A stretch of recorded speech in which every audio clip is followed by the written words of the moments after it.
My topics today are the thoughts of Roger Scruton on music and culture. The two go together since music is subsumed under the larger rubric of culture. Scruton wrote widely on both. It is hard to contain these two items or see them as contained. It is hard to contain these two items or see them as self-contained. Scruton was so capacious in his thoughts, interests, and loves that to leave out, for example, questions of beauty, truth, goodness, and God seems to suggest that I would present a limited academic approach to my topics. I will not do this, but rather risk being overly abundant in the ground I will cover, pushing the limit just a bit on inclusivity. Scruton wished to bridge the gap between the purely academic, the life of the mind, and that of the lived experience. He wished to combine the purely theoretical or the objective with the subjective nature of how humans function and experience the world.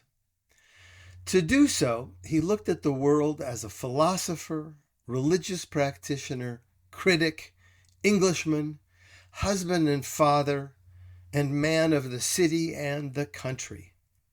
I am sure that I've missed many other aspects of character formation, but crucial to his understanding of himself and humankind more generally was that the arts and culture and the ideas present in the imagination are what make us fundamentally human and therefore different from all other animals.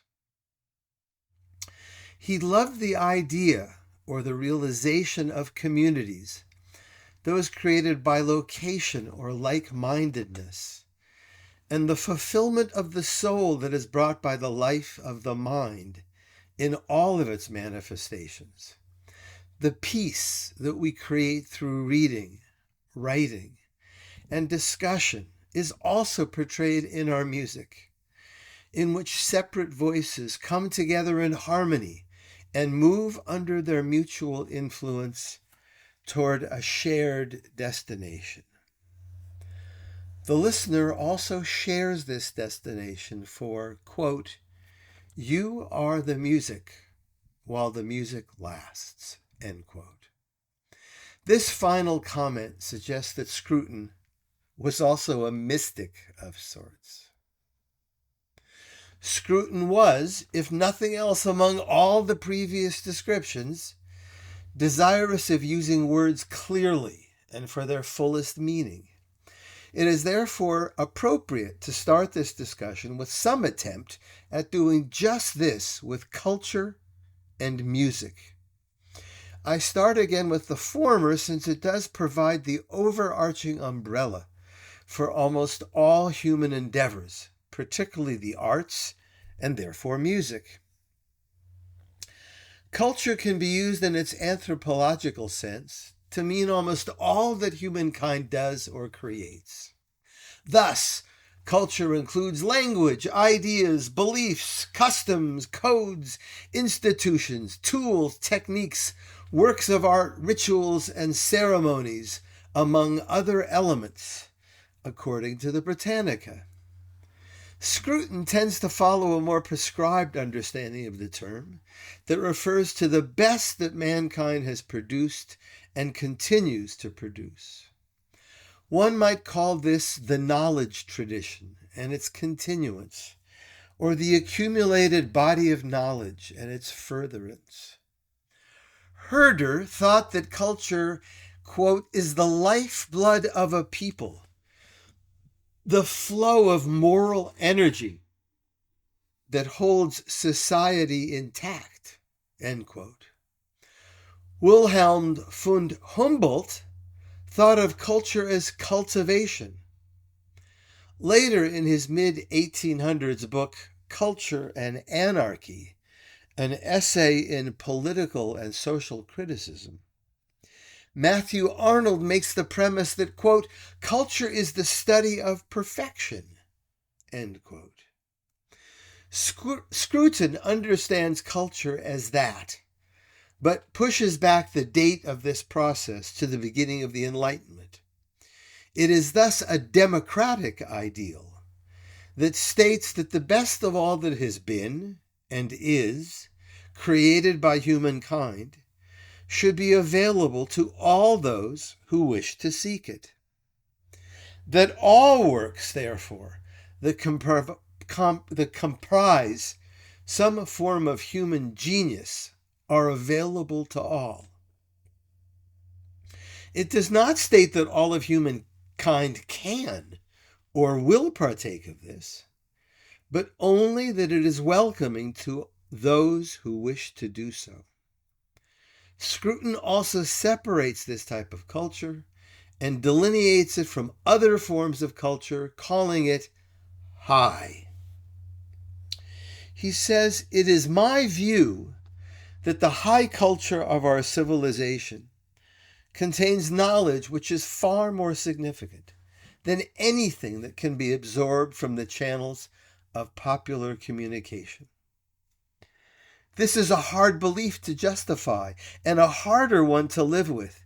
Indeed, it has nothing to recommend it apart from its truth.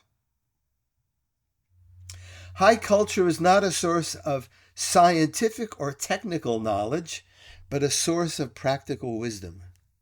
Its meaning lies in the ethical vision that it perpetuates and in the order that results in our emotions. So, he says, culture, like religion, addresses the question which science leaves unanswered, the question what to feel. The knowledge that it bestows on us is the knowledge not of facts, nor of means, nor of ends, but the most precise knowledge we have. End quote. For Scruton, all of the activities of play that we engage in also constitute our culture. These activities require leisure. The relationship of play to leisure is the following. Quote, "Art is the product of leisure, leisure the product of safety, and safety the product of friends." End quote. To which the corollary would be, safety requires a community of family, friends, and strangers. Leisure requires the safety of a lawful environment and a work schedule that allows for just being. It requires time or moments for the experience of awe, and thus the historical relationship of art to religion. Will it be possible for art to continue in a society that is becoming highly secular? Or can and will art be available to the secular person who has no sense of the transcendental? I use the word transcendental because it is slightly less religious in connotation than the word holy. Language becomes problematic for us in this discussion. For a very secular Jewish composer, Ralph Shapey, music was something you can't describe, that takes you to a place you have never been. For him, it was a miracle. Both religion and art define and help support the culture. They are similar in that they both involve ritual. In religion, sacred rites involve services, ceremonies, and sacred texts that need elucidation or commentary. So too in music. What of music? Or perhaps better stated, what is music? Is it different from just sound? And if so, how? Scruton says that music is sound organized in some manner. The human mind must come into play in creating this organization, either in the course of improvisation, or as in most Western music, in its being written down and thus retained for the future. If written down, the performer, one who sings or plays an instrument, renders the written music. Finally, the sounds of the music or the waveforms of the music created by the performers are taken in by the minds of the listener or listeners. Thus, music involves a tripartite structure of creation, delivery, and reception. But, quote, all music in any culture is governed by the act of listening. The composer listens inside herself and finds the music. The performer listens to the music in the score and finds her way through and into the music. The audience listens and hears the composer's music through the performer's traversal of it. And the dancer takes the music into her body and moves in sympathy with it. Music is therefore a social and communal experience that has meaning for those who engage in it. In the most simple terms, music is what we hear. For Scruton, and almost all of us, it comes in tones. You like that word to describe the musical sound. It involves the experience of melody, harmony, and rhythm. This defines the ingredients of Western music. Copeland and others include timbre or color, which defines why a flute and oboe playing the same note, which means pitch or frequency, sound different. Melody is made up of tones that are usually part of a scale, formally and usually contained within an octave. These tones have some relationship. They are organized. In most of Western music, these tones are intervals. Between these tones are all a half step or whole steps. Yadi is a half step. Yadi dum is a whole step. Scruton leaves out color, thinking that this is somehow secondary. But for composers, and particularly those of the 20th century, he would be wrong to think so, although I tend to agree with him. One might also include speed or perceived speed of action, or one might sum up this category by simply referencing time or perceived time. One could also mention foreground and background, as the layering of musical materials is crucial to its understanding. Form is the result of any musical work, as music was denoted as fluid architecture, and as Shelley described architecture as frozen music. All music takes the form of some kind of shape or structure over time, even if it only happens in certain divisions of time. That's a Cagean notion, as in John. Pitch, from which melodies or motives are created, denotes perceived vibrations in almost all cultures, arranged by successions of those half steps and whole steps within an octave. Rhythm denotes varying rates and durations of sound, and its opposite, silence. Melody or motive denoting successions of notes that form a gestalt, a perceived unit. A grammatical analog would be the two syllables ap, pull, that we apply to the fruit. As in a pitch or sequence, if I go as opposed to yadi. Although one must be quick to note that the relationship between grammar and models of it and musical syntax or flow are quixotic at best, as we will discuss later.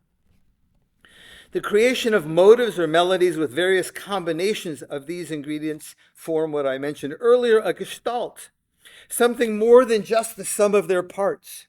In fact, they become personalities, capable of expressing a range of emotions during their journey. These travels can be a simple song or multiple stories that create large architectural edifices, like a symphony. And like our lives, as Scruton points out, these journeys have a beginning, a middle, and an end. These attributes of sound that we call music are to what we listen. But we can listen for information, listen to it for its effect on us, or finally, we can listen to it in a Kantian disinterested way, which is to say, to listen for what it has to tell us about itself, ourselves, and the world. We listen because it gives us pleasure. It has meaning for us. But what is this meaning? It's a question which has bedeviled critics and philosophers. Scruton has limited patience for most theoretical or analytical descriptions of music's meaning and value, finding them too unrelated to the experiencing of music itself.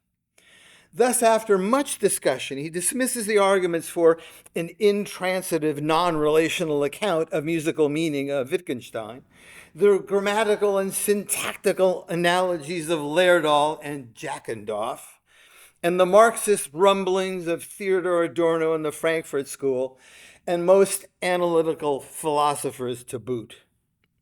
Rather, he argues, musical meaning belongs to the vast and vague category of expression.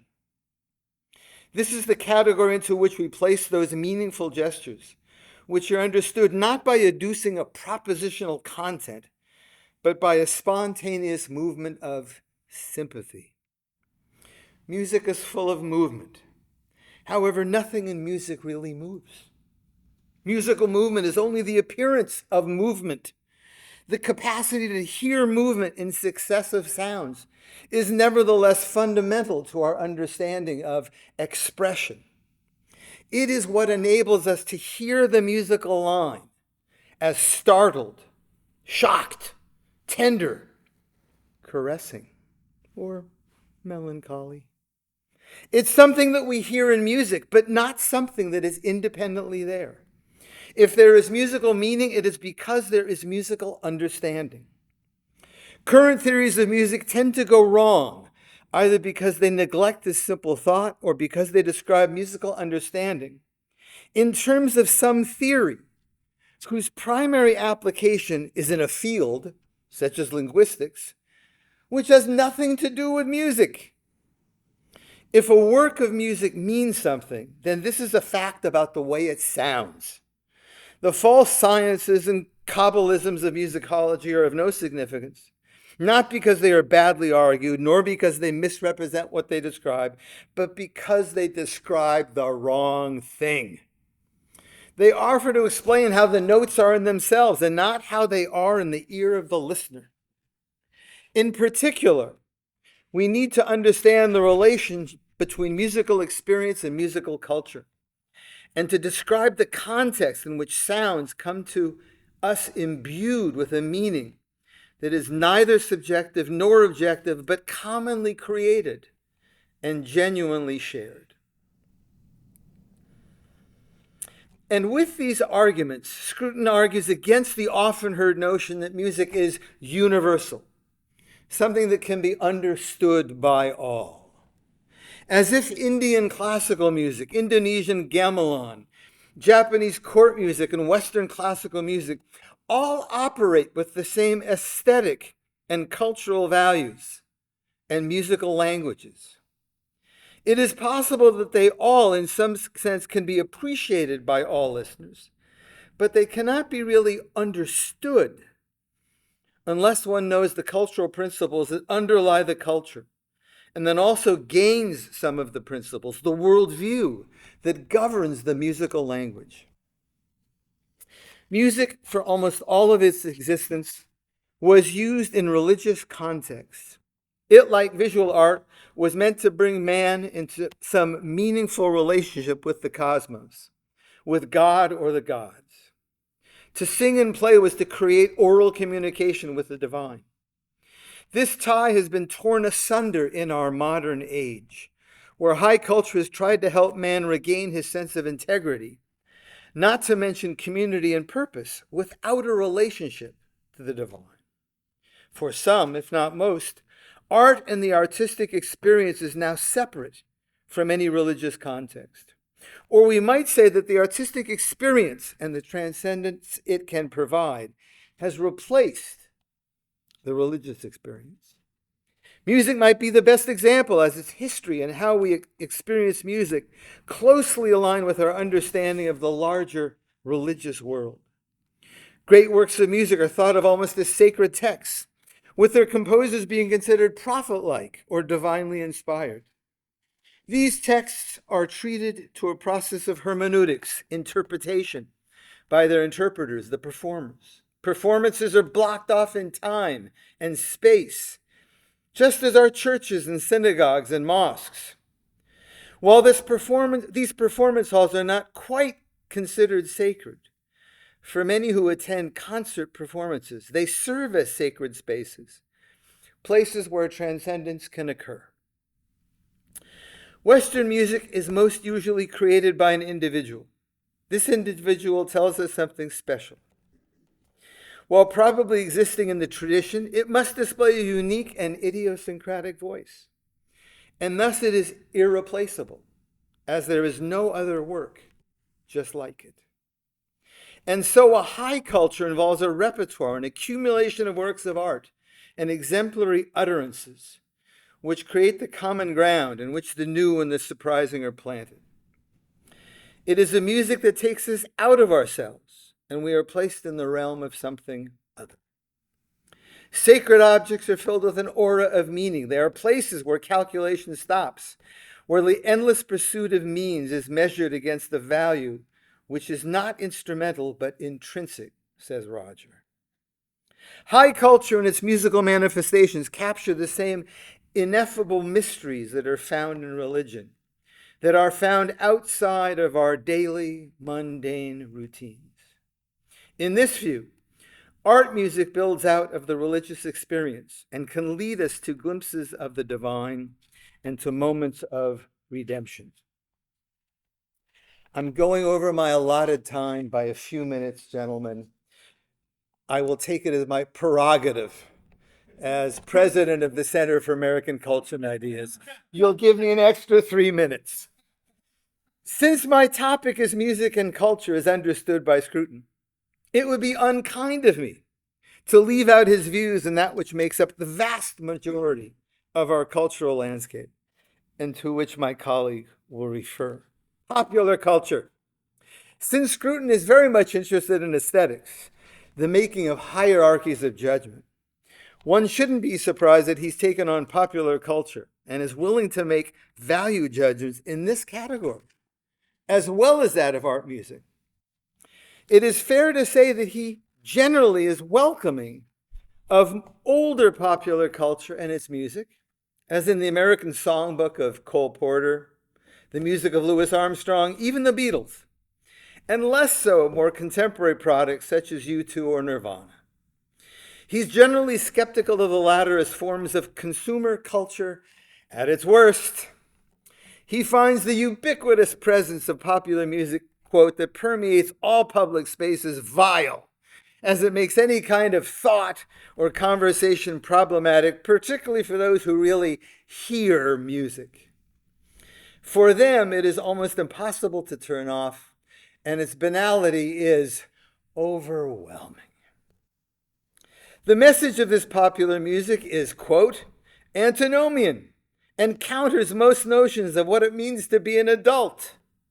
It is devoid of most of what makes music important. No music comes from the inside, but it is all externalized. It is machine-like, relying mostly on crass repetition.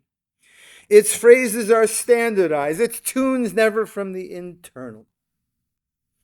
Gunther Schuller, famous composer and conductor, called this commercial music, just music to be sold, created by pulling sheets off a bolt of material, with no piece holding much originality.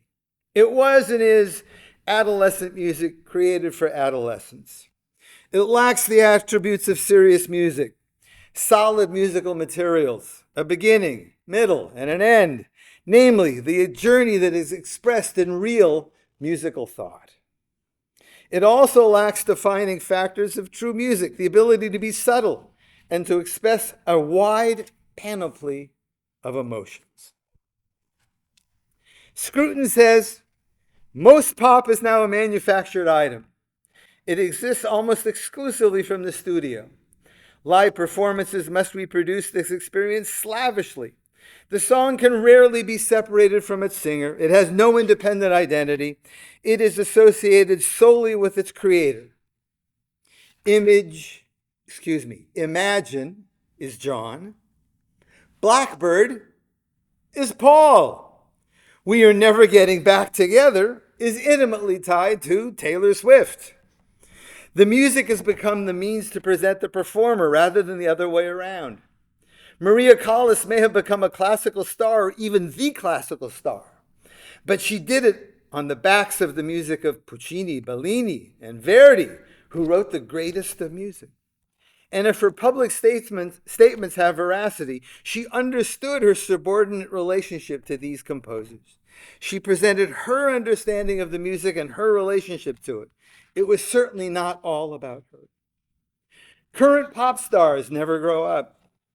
Previous pop stars, Sinatra, Crosby, even Linda Ronstadt, became adults and moved on to new personas. Cher and Madonna attempt to remain forever young. This is true for their audience members as well. They too remain in a perpetual adolescence, finding it hard to fill adult shoes and attributes. Stuck in a state of perpetual opposition, the fan finds only a superficial relationship to community, one that provides no real meaning, as it is based on only an illusion of a commonality of values and purpose. I'm almost done. Close, James.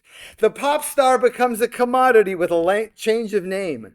My favorite is the performer formerly known as Prince. He also had his own insignia to represent himself, kind of like a corporate logo.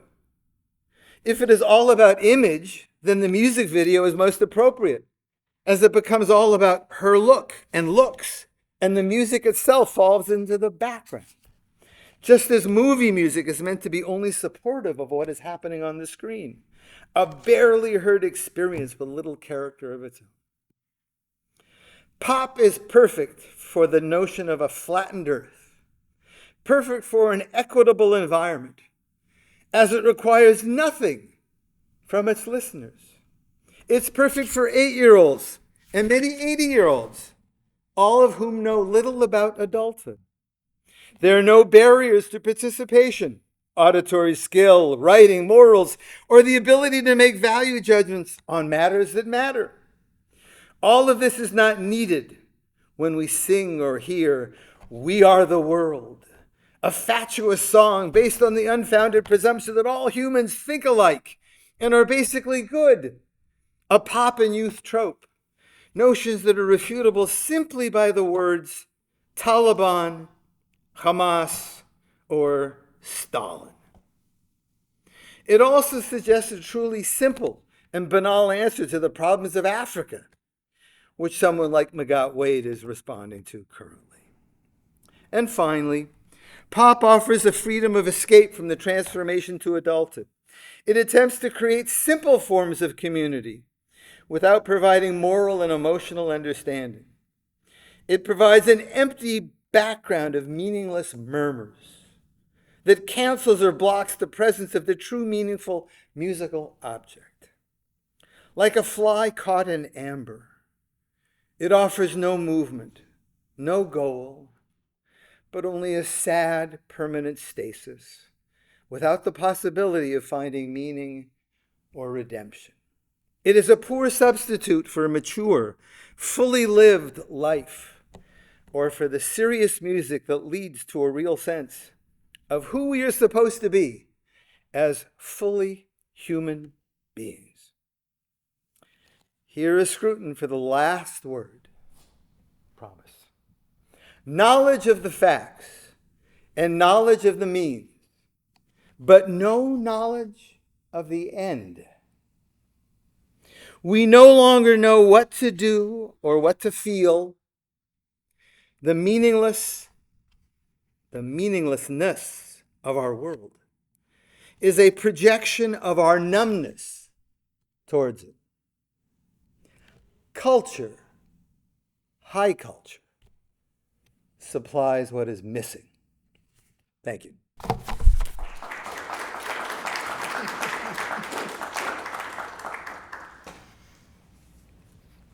The gauntlet is thrown. I don't know whether to pick on you because it was too long or because it was too mean-spirited.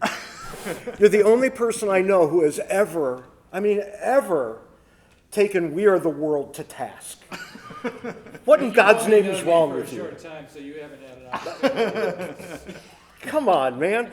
I was actually at Live Aid. Would you like to insult that too? I mean, for crying out loud. And yet, I did get to hear my friend, and Dan is my friend. I got to hear my friend Dan Asia utter the words Taylor Swift, which actually makes me remarkably happy. I don't know that you've ever listened to Taylor Swift. I have. I'm sorry. But I'm a little more charitable to popular music than Dan is, and I think Scruton was too. And that's a little surprising about Scruton, just how charitable he really was. And yet, he did have problems with it. And I think they're fair enough. And we should probably talk about them for a minute. I've got one lengthy quote, and from there, it'll all be pretty simple. And I'm going to stay under time because somebody has to around here. Scruton said the following: "For our ancestors, music was something that you sat down to listen to or which you made yourself. It was a ceremonial event in which you participated either as a passive listener or an active performer. Either way, you were giving and receiving life, sharing in something of great social significance. With the advent of the gramophone, the radio, and now the iPod," so this dates him a bit, "music is no longer something that you must make for yourself, nor is it something that you sit down to listen to. It follows you about wherever you go, and you switch it on as a background. It's not so much listened to as overheard." That's actually, I think, quite insightful. There's something very right about that. I don't think I would take it near to the same conclusion he would, but I grant him the point. And he said, music is overheard everywhere, as Dan kind of let off at the end. What's his point? Well, music is everywhere, and it's pretty terrible. I think if you could water it right down. All right, so how bad is it? Think about this from your own perspective. How bad is the music that you hear on a regular basis? And apparently, it's not as bad as you might think, according to Scruton. On pop music, he said, if you were to talk about pop music, you would still have to distinguish between the pop music that tries to lift the listener out of the ordinary and pop music that is just part of the ordinary. So there is, in fact, good pop music. There would have to be if what he said was correct. But let's talk about the garbage first, right? That's always more fun. Well, it is. And when you think about truly awful music, it crosses all boundaries, right? Starships, We Built This City on Rock and Roll, typically seen as one of the all-time worst songs. I see Phil Magnus nodding his head in wretched agreement with this sentiment. But it gets worse, right, Phil? We've got Billy Ray Cyrus with the Achy Breaky Heart. This is pure crap. There's no way to make that acceptable. Vanilla Ice, Ice Ice Baby. Oh my God. Bobby McFerrin, one of my mother's favorite songs, Don't Worry, Be Happy. I border on suicide when I hear this song. It's terrible. And Stevie Wonder's Ebony and Ivory. Good God. So rock, country, hip-hop, jazz, and soul, all represented in this short, awful list. By the looks on your faces, you're all familiar with at least some of it, and you know how bad it is. And we all have our awful favorites, which is a bizarre thing if you think about it. We had a game in the Harrigan household when my girls were in their early teens, where we would try to outdo each other with our choices on YouTube of truly horrific music. But think about this for a second and all that that implies. Even my young teenage girls, who had almost no life experience whatsoever, right? That's the very definition of young teenagers, knew what was terrible, which means they were judging, which means they had a standard. Well, where did that come from? How did they have it? Well, we all seem to. They had a sense of the terrible because they had a sense of the wonderful. The terrible was more fun. It was hilarious. So we talked about that. The wonderful, well, we did that in private, right? That kind of happened in their own rooms. And that brings us to a bit of an interlude with Scruton when you think about it. Because he talks about pop music all the time as if it's a single monolithic thing, but of course it's not. And I want to talk about contemporary music, right? Because I have a great love of contemporary music. Pop music, I don't really care. I think it's mostly garbage. Contemporary music, on the other hand, I don't think you can say that at all. It's nothing of the kind.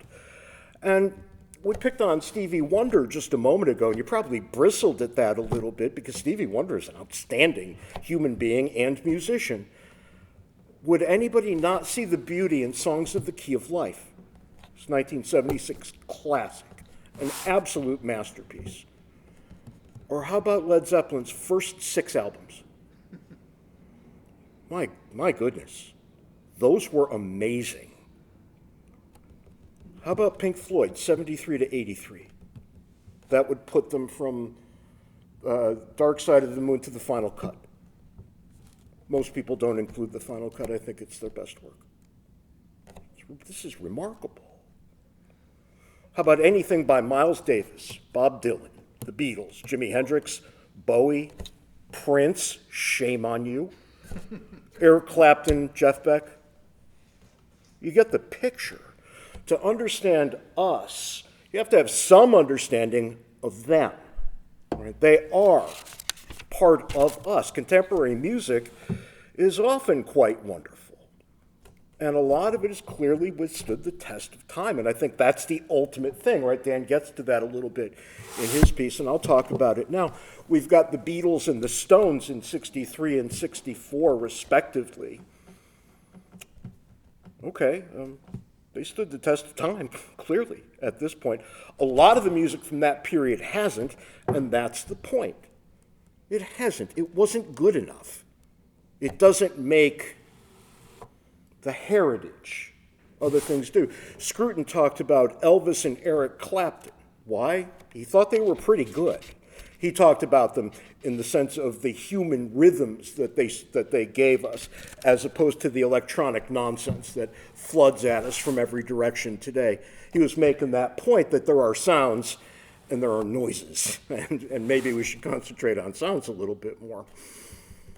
All kinds of contemporary music will clearly stand the test of time. Billy Ray Cyrus is going to be a trivia question answer. Johnny Cash, Carl Perkins, and Jerry Lee Lewis? No. Vanilla Ice? I mean, give me a break.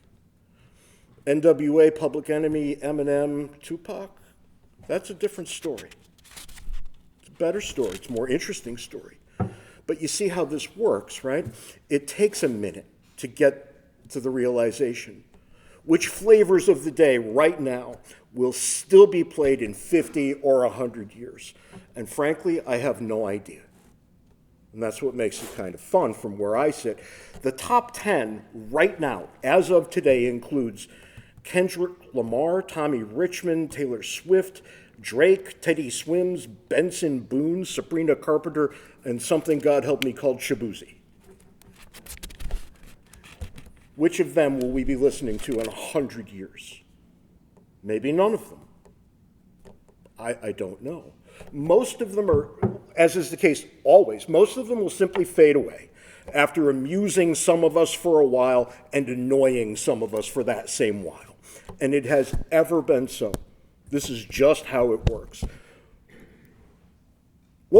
Who were the truly terrible composers in Mozart's age? I don't know. How would I know?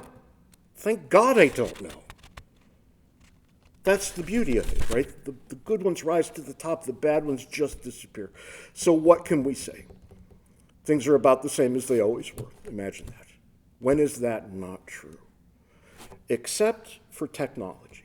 And here's where it gets a little interesting, right? We pick up Scruton's second complaint. Not only is music bad, but it's always forced upon us everywhere, obnoxiously so. And, all right, kinda. Let's remember, Scruton was a man of his time, as we all are. And I want to give him credit for operating in his time and not being able to see the future. I don't blame him for this, of course. His complaint was more than a few years ago, and I think it was more true then than it is now. But coming into DC last night, I haven't been here for a while, and I got here last night, and I was thinking about Scruton as I was on the plane because I realized there was no music playing on the plane. And he says that we're assaulted with music all the time. Well, I wasn't, not on the plane. And then I got off in the airport and I thought, well, surely here there will be all kinds. And there really wasn't. There was one place with a kind of a yammering away billboard that spat music at me as I walked by. But that was it. I got into an Uber, and you know Uber's hit or miss with terrible music. And the guy who drove me last night preferred silence, thank God in heaven. The guy who drove me here today, not as much. But then I got to DuPont Circle last night, and Robert warned me that he had a hotel room facing out, and all he heard was the thud, thud, thud of electronic bass all night the night before. And I did hear it, and I heard a guy literally playing a tuba on a street corner, first time ever. And I kind of walked by a bar that was blaring Taylor Swift music into the night. And this was a different experience than I'm used to. I don't really live in a city, and I kind of forgot that it gets like this. I'd written Scruton's criticism off, but here we were. But that's not my life. I'm pretty ordinary as these things go. I stay home a lot.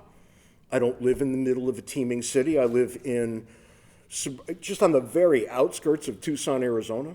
So if I go into town, I'll hear some music there, but it's not part of my day-to-day experience.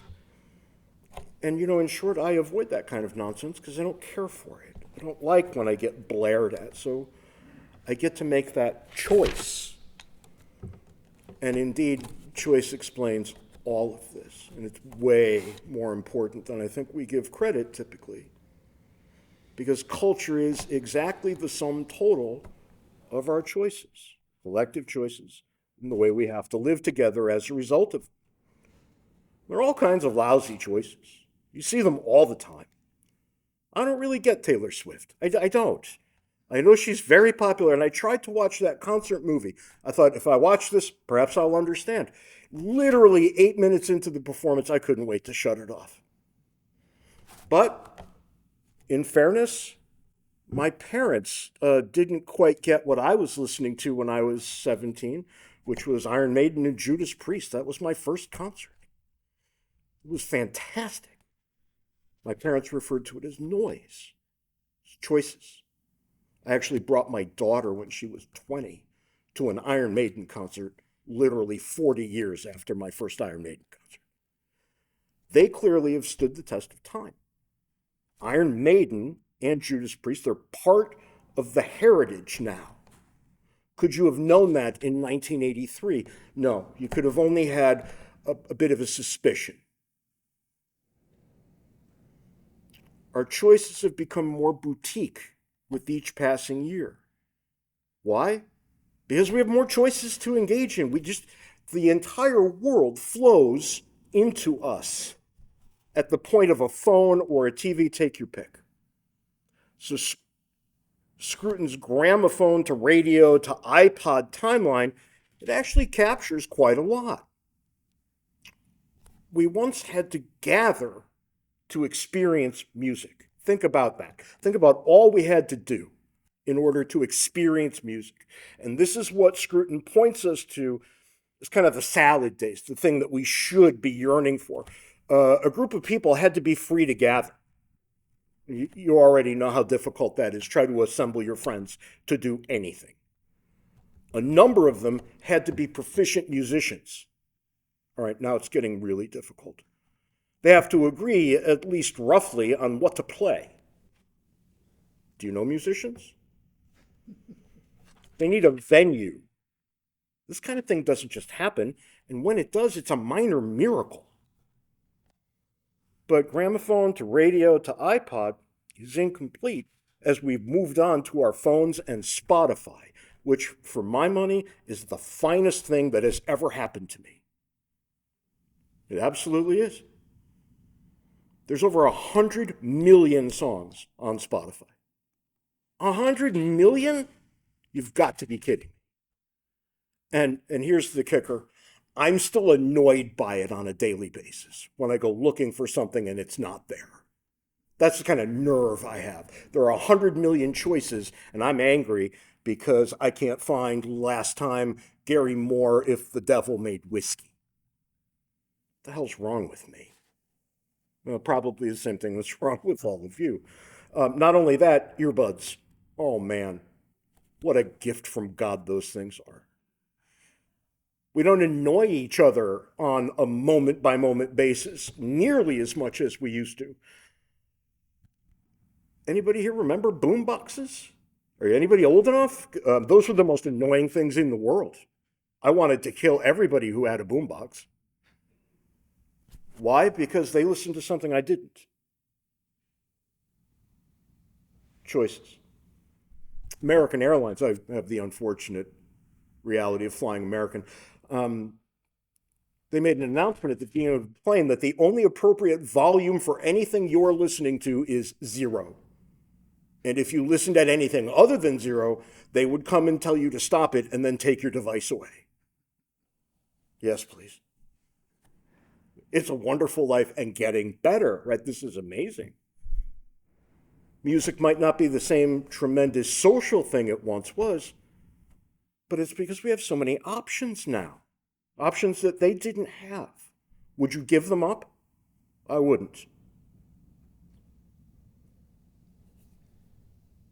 And if you look just past the annoying surface of the thing, music news is actually wonderful. We have access to everything ever recorded. Taylor Swift is doing quite well. God bless her. So is Bach. I don't know if you realize this, Dan, but if Bach were alive today and collecting the pittance, and Spotify barely pays artists anything. If Bach were collecting the pittance he would be due, he would make $3 million a year from Spotify alone. Bach's doing okay. And isn't that something that many people are listening to? That's just fantastic. I was alive and well, and I see a number of you in the room were roughly my age when CDs took over, about 1986-ish. And I was paying about $15 per CD. Now, adjusted for inflation, that's about $32 right now. The student rate on Spotify is $60 a year. For the cost of two 1986 CDs, students can now access every song ever recorded. The regular rate isn't much higher. The barrier to entry in listening to music is exactly $0. You can go listen to any damn thing you want, anytime you feel like it, for nothing. Our lives can and often do have a soundtrack. My soundtrack plays roughly 20 hours a day in the background. Earbuds are in when I'm sleeping. It's a constant thing. It's what knits us together in a lot of ways. It points our eyes and our souls higher at its best. Doesn't do it all the time, though, does it? We can have literally just about whatever we want, and that's the kicker. Do we want that which lifts our eyes and our souls all the time? Apparently not. Did we ever? No, we did not. Human beings don't change. We're not worse now than we once were. If you think we are, go read the Old Testament, ancient Chinese manuscripts, and the ancient Greeks, all roughly contemporaneous. Every time I read any of those stories, I see myself and my neighbors. Human beings just don't change that much. But living the good life, the life that Scruton would have wanted us to live, has always been about making good choices. And we're able to do that now in a way that we've never been able to before, because the whole idea of making a choice hinges upon having a choice. And technology has made that possible for us. It's also made it so we can, in fact, be more annoying to one another. But technology actually got us around that too. When earbuds replaced boom boxes, we were all better off. Is life perfect? Well, no. Do we make the best choices all the time? No. But we make really good choices a lot of the time. And isn't that good enough? And at some point you have to say, look, it's good enough. Would Scruton be happy if he actually sat back and saw how things went in the few years since he died? He died 4 years ago. And I wish I could have met him. I'm jealous of those of you in this room who sat at a table with him and got to know him a little bit. I think it would have been interesting. But I think he would admit that things are moving in a slightly better direction than they once did. It would be very interesting to see where it all goes. Because, well, what else are we going to do? And that's that's the time I've been allotted. Thank you for listening to me. Thank you for your time. I really appreciate it. I know late in the day in a warm room, you probably wanted to go home. So thanks for sticking it out. Thanks for hanging out with us. And I look forward to talking to you all later. Thank you. I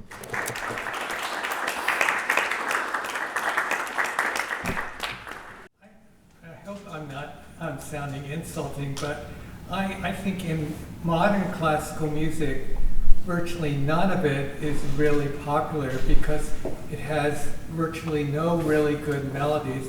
And I've never listened to your works or most of the composers, but I mean, does the general public ever listen to, works that are composed by professors, throughout the country in the last, say, 10 or 20 years? And even people like, I think, Ligeti or Jennifer Higdon, Carlos Simon, nobody really likes they're just, no, seriously, they just put up with it because they're paired with Beethoven, Mozart. And that's what's happened at the National Symphony. You're force-fed into listening Carlos Simon because it's paired with Beethoven, Mozart, and none of the stuff after Gershwin, Ferdi Grofé, Copland really has great melodies. It's just forgettable kind of, I'm sorry to insult, but I just think a lot of it is just really forgettable and just poor quality. And I'd much rather hear maybe some of the Haydn's 107 symphonies that are not frequently played, or Mozart's 41 symphonies. I'd much rather hear those lesser performed than all of this crap that comes across as modern classical music. My response would be, I agree with you. Okay. Now, having said that, I'll make a caveat, and that is that, as has already been stated beforehand, we're in a very difficult period right now in the arts generally, where excellence is not being looked at as the primary determinant in why you would program music. In other words, I'm not meaning to embarrass you in any sense, but my guess is, for example, you have not heard of composers like Stephen Albert, who's a wonderful mid-century composer, or rather latter half of the 20th century, or Christopher Rouse, or Robert Beezer, or Stephen Stuckey, who have written music, yes, which have good melodies, which have wonderful harmony, wonderful shape, wonderful pieces.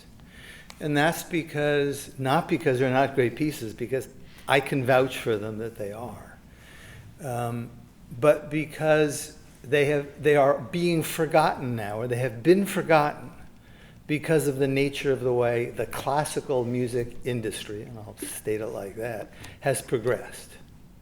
And that's to the detriment of all of us, unfortunately. We have music directors. A good friend of mine is Gerard Schwartz, who was music director for many years at the Seattle Symphony, and now is down at the Frost School conducting there in the Palm Beach Symphony as well. And he said, look, you know, I've talked to my compatriots now. Of the 20 top orchestras, they're all run by European conductors. Surprise, surprise. Guess what? European conductors don't know anything about American music, and they could care less. They're simply not interested. So, and in contradistinction to also what you said, I'll mention that for a number of years in the early 90s, I was composer in residence with the Phoenix Symphony. And I put together with the music director a whole season that included what I thought was wonderful American works that should be heard. Did anybody show up? Well, first of all, not only did everybody show up, ticket sales went up 25% for the next year. Because, as Jerry says, you don't have to tell them it's new music. You just tell them it's music that I like, and that's why I programmed it. And you'll see what happens. And Jerry did the same thing in Seattle. They started with 5,000 subscription subscribers and ended his career with 25,000 or 40,000, whatever the hell it was. So good music wins out. And there's lots of good music that's been written over the last 50 years and that continues to be written. Sadly, this is like the art world. You're just not hearing it. Don't we have some free CDs to get? They're not here tomorrow. Tomorrow, we'll have some American composers' CDs tomorrow. Yeah, if you come tomorrow, you'll get free CDs. One of our friends. And in the meantime, just go to YouTube and listen, and I'll get in touch with me, and I'll be happy to recommend some other composers that you will really like. I have tried listening to a lot of these modern works. No, I understand, but you haven't listened to the list that I'm going to give you.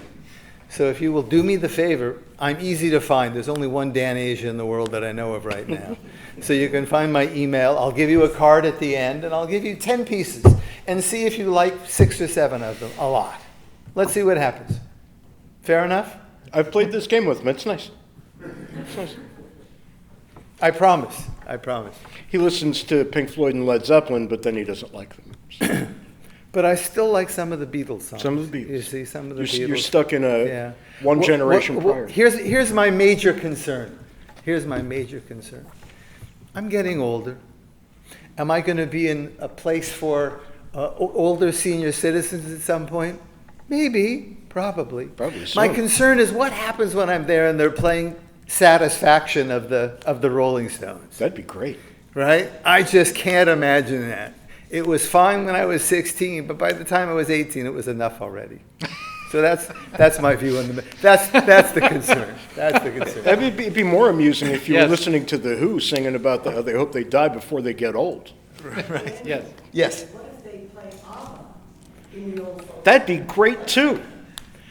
I have to admit, ABBA's incredible. I'm not a particular fan of ABBA either. Shame on you. See, so this is, well, here's the problem. Here's what James hasn't directed to you yet. And that is, popular music is about text and songs. Let me rephrase that, text and melody. So, as Scruton says, most of the melodies, as you've already described in classical music, are also non-existent in pop music. Or they're generic. They have no particular singular identity about them. But the worst part is, look, with Schubert art songs, he was setting great text to great music. How far can you go with, I want to hold your hand, I want to hold, I mean, this is 16-year-old stuff, right? 15-year-old stuff, 14-year-old stuff. It's not the Beatles' best song, I admit it, that wasn't fair. But even so, it's a problem of the blending of music and words. And if both aren't top quality, how long will they last? We'll see. Maybe James is right. Well, maybe some of these will last in another 100 years. Of course they will. But I'll tell you, we've made great strides since the 60-year-old song you picked. Yeah. And there are other things, and I think some of the music being made literally right now and I'm thinking especially of the neo-progressive genre, bands like Marillion and Porcupine Tree, which picked up where Pink Floyd and Genesis and Yes left off. They are doing work that is unbelievable. It's just unbelievable. And they've managed to draw a fan base in a day and age where there's no such thing as record company support anymore, right? So, this is an impressive thing. And when you look at the boutique tastes that most of us have, we take a certain ownership of the few bands that we like and support, and we want other people to like and support them too. And it's almost like a proselytizing event when we listen to music together with people. But some of the music that's being made literally right now, in the past year or two, is the best music that I've ever heard. And that's really remarkable. But of course that's true, right? We have a population that's growing, which means there are more people making more music, and the law of large numbers starts to apply, and sooner or later, somebody's going to hit a home run, even if by accident. Mm-hmm. And I think you see bands that had no business making a masterpiece. And I'm thinking especially of Green Day here with American Idiot. Oh my God, what an album. Green Day is terrible. That album is going to stand the test of time, and I think My Chemical Romance with the Black Parade fits in exactly that same category. This is a remarkable album by a group of people who can barely play their instruments. So, every now and then you get something like that, and then other times you get an entire career working towards something that's sublimely beautiful, and you see the effort over time. And I think Stephen Wilson here, who's the kind of leading voice of Porcupine Tree, who is the best of the modern day progressives. Just wow. Listen, if you get a chance, it's really remarkable. Yeah. I had a question. Scruton writes a lot about the idea of the tension between equity and meritocracy. Talk to me a little bit about, you're talking about contemporary music, you're talking more classical. What would Scruton say, maybe in your opinion, about sort of how those play out in those two respective genres? In my mind, contemporary in some ways, you're talking about meritocracy. The good will rise to the top. Why is that different maybe in today's symphonies and talking about DEI policies? You don't hear as much about contemporary music having that. Well, that's the subtext of the conversation these two were just having. Let's be honest. Yeah. That's I'll just name it then. So yeah, go ahead. What's going on? I think that's a fine question, and I don't know that the cream rises to the top. I know that it lasts longer, right? Because the stuff in the top 10, I think, is almost always garbage, literally almost always. And 3 years later, we can't remember what any of it even sounded like. But we're gonna remember other things that weren't that popular, right? Nobody my age doesn't know who Jim Croce was. There were 1,000 other folk singers with guitars that we have no recollection of. But I'll leave it to Dan to answer the substance of your question. I know I'm just tapping at it. Well, there's all sorts of contemporary music now. And what James alluded to is absolutely right, which is that we have many more choices now, which is to say someone can choose, look, I like to listen to Indonesian gamelan music. That's the music that I gravitate towards. That influence only came into European music or American music in the late 1890s when a gamelan came to the Paris World's Fair. And Debussy and Ravel said, damn, that's pretty cool stuff. I get it. Every composer who writes contemporary classical music is influenced by growing up in an American popular culture. There's no way around that. I think where James and I differ is I find generally the level of popular music, no matter how good it is, that it can never reach the level of classical music because it doesn't partake of most of those objects or aspects of music that Scruton said, look, you have to have this to have truly great music. Now, there's also another problem that we haven't addressed, and that is I addressed it, I think, a little bit in my previous comments, perhaps, when we started the conference, and that is that music is also about architecture. It's also about relationship of materials. It's about being able to build larger structures that cohere and have integral and strong meaning for us as a result of all of those relationships. Popular music, in my estimation, is not really capable of doing that. In other words, you rarely get and here I'll use the correct word for it, a song, because that's what popular music is, but of course contemporary music is not about a song, even though that's how it's identified on Spotify. It's a piece, it's a composition, it's something other than a song, as it were.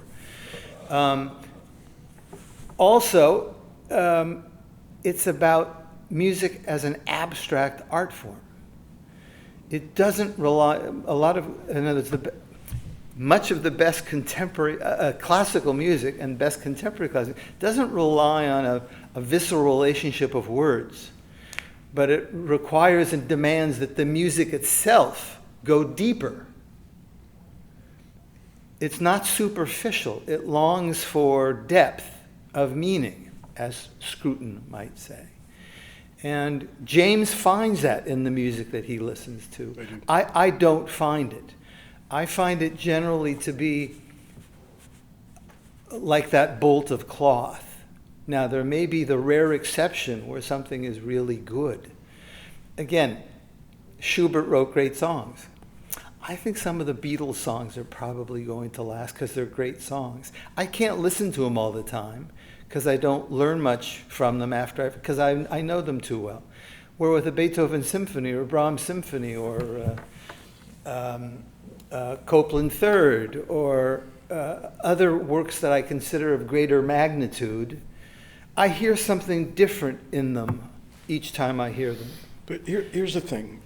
What do you think Beethoven, say, and Mozart, if we could bring them back to life, do you think they would be more fascinated by what they saw in our hometown at the Tucson Symphony, or by walking into my office, which you've been in, which has 10 guitars hanging on the wall and a bank of amps against the back wall?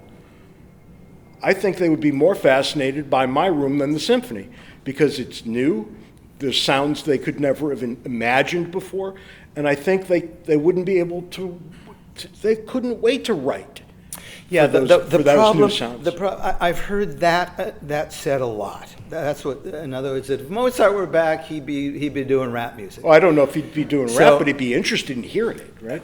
I didn't say he might not be interested Yeah. in hearing it. The question is, what would he write, and what would Beethoven write? Yeah, that's the now, question. Beethoven was always after something Yeah. that he hadn't heard before. Yeah. And Broke that's- every rule, right? There were no rules. The rules are created afterwards by somebody who says there are rules. They created what they wanted to hear. But having said that, they understood also that, Haydn done a pretty good job, and Beethoven knew he wanted to do something better than Haydn. So he started with his first symphony, which is a Haydn-esque symphony in disguise.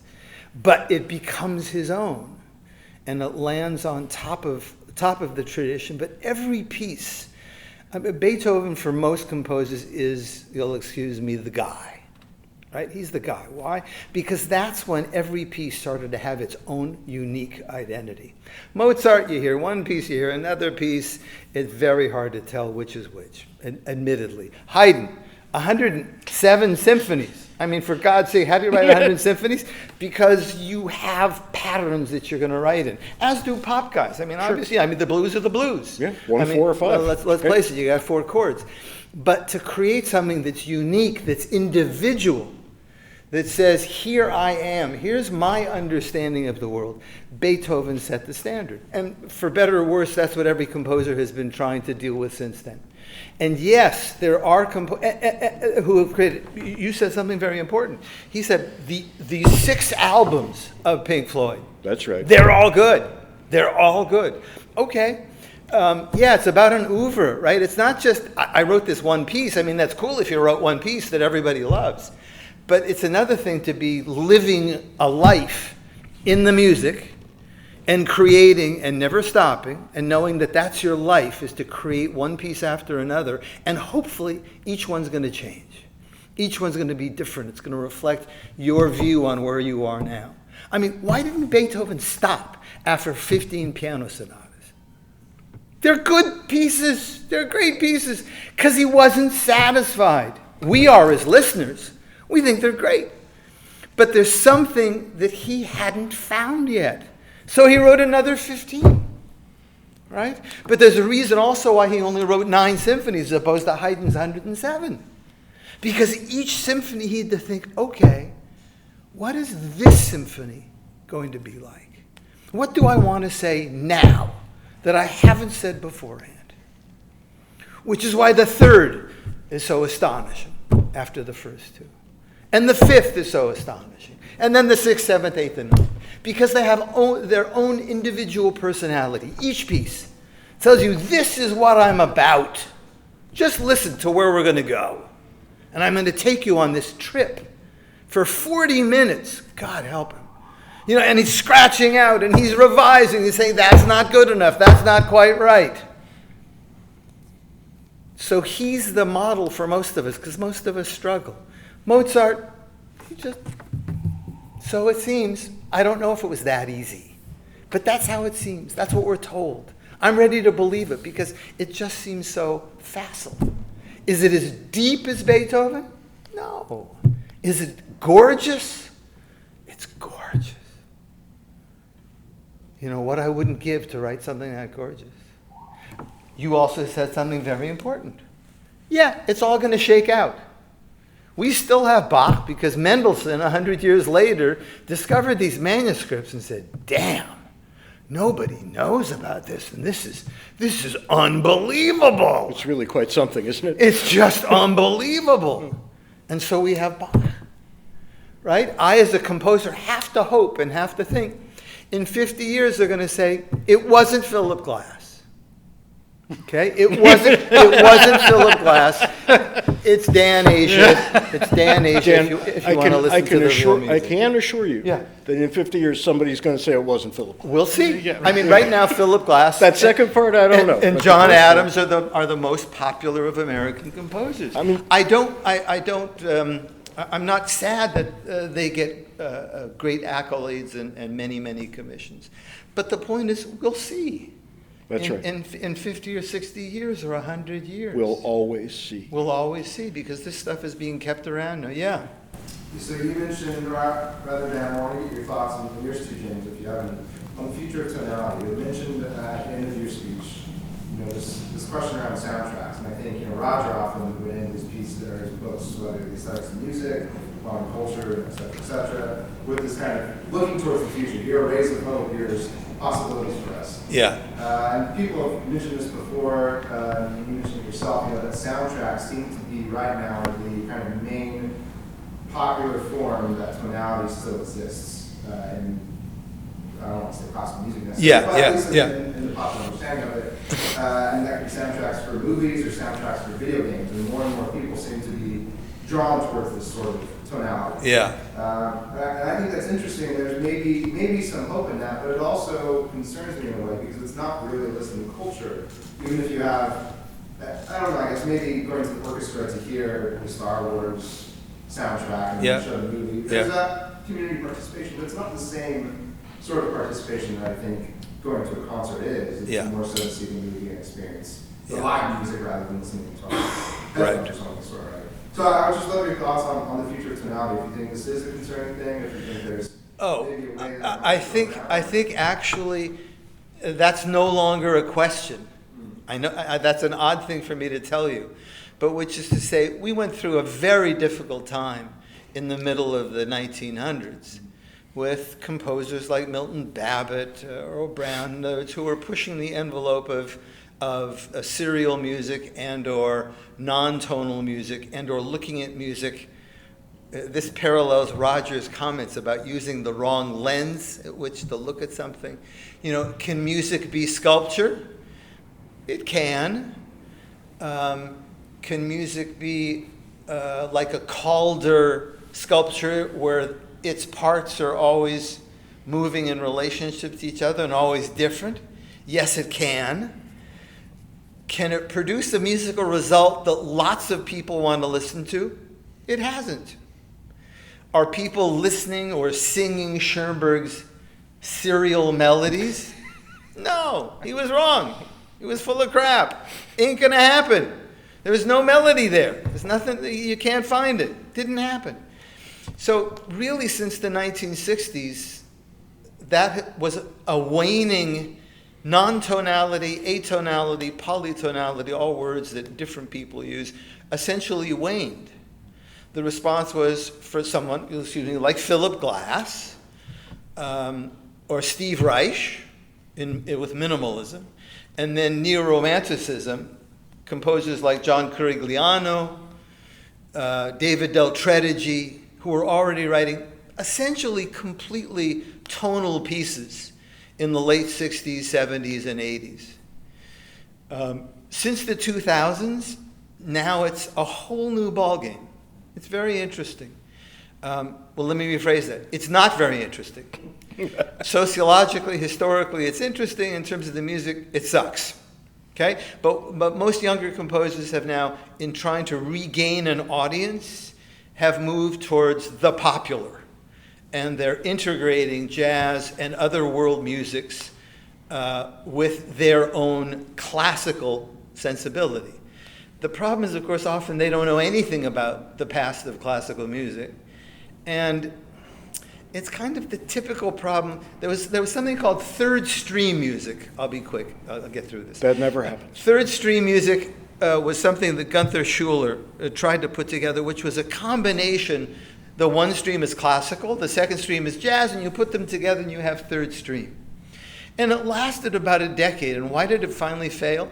Because the classical guys thought that the jazz guys thought it was pretty good. And the jazz guys thought that the classical guys thought it was pretty good. And in reality, it was a total failure. It just didn't work. You can't put certain things together. It doesn't happen. So the idea of saying, yeah, I'm going to put popular music together with classical music with a little bit of gamelan, and how about some Mongolian flute playing? Oh, how about some Japanese court music? You can imagine what you end up with, at least in my view. You could try yourself. There are lots of composers doing this. You can see what you think. They're winning Pulitzer Prizes left and right. That's all I can tell you. Robert, did you have something? Yeah, I oscillate between both of your points of view, right? I really do. I wanted to ask you a question that the Marxist philosopher Terry Eagleton posed in a debate to Roger Scruton some years back, right? And it was this. So Roger was, like many of us here are pro market economy, right? Capitalist economy. And so Terry Eagleton said, you rail against this kind of commercial music, this pop music all the time, but why do you support then the regime, the capitalist regime that produced it?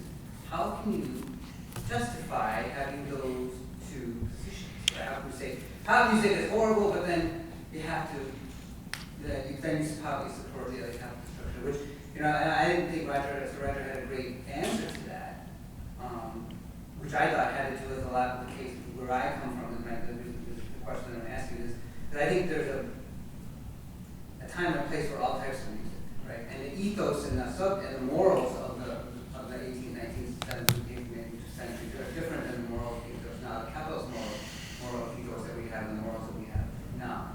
So how would you answer that question as either of you? You go first. Yeah, that's an absolute softball. You go first. Thank you for this easy question. And I do think it's an easy question, right? Because the obvious rejoinder is, well, sure, let's celebrate all that great music that was written in the communist regime. Dark, dreary communism. Give me free market capitalism any day of the week. Why? Well, in this perspective, because it allows for this kind of music. This kind of music will exist there, won't exist anywhere else. It's almost like asking, How is it that Socrates can live? Because his own people killed him, remember, right? So Plato, when he writes the Republic, is looking for a way that maybe he doesn't have to die. And you're going to need a different kind of regime. Now, I've come to find out the one in the Republic is not the one you want. But you do need something different. You need something that allows for a certain kind of freedom, a certain kind of tolerance, right? Where people will be left be to do what it is they want. And if what they want appeals to enough of their fellow human beings, they'll thrive. Well, Eagleton would say that, but he wouldn't say, Dan would say, No, Dan would say exactly the same. I would, because I could, for the simple reason that life is not so simple, and I want to encourage and persuade people of my viewpoint, Yep. and persuade them that the music that I'm promoting is the music they should be listening to, because it's deeper, richer, and provides greater satisfaction ultimately. And I will. This is the problem between an elite governing and a democracy, and we live in a democracy. I think Tyler Cowen. I'm willing to accept Tyler Cowen's premise that in a commercial society, it is often bad things that allow good things to survive. Yeah. And it's for us to battle this out and to talk about this and persuade, because that's what living in a free society is for. It's also what it costs. And it's what it costs. It's the cost of being a free people. Well, and I think Right? I would have rejoined if I was arguing against Eagleton that there's no necessary connection between making bad music and having a capitalist economy. Uh-huh. Right? That's what you're saying. Like, you persuade people not to just listen to make better music. Well, a capitalist society, I love what James said, provides lots of choices. Some of them are going to be bad choices. A lot of them are.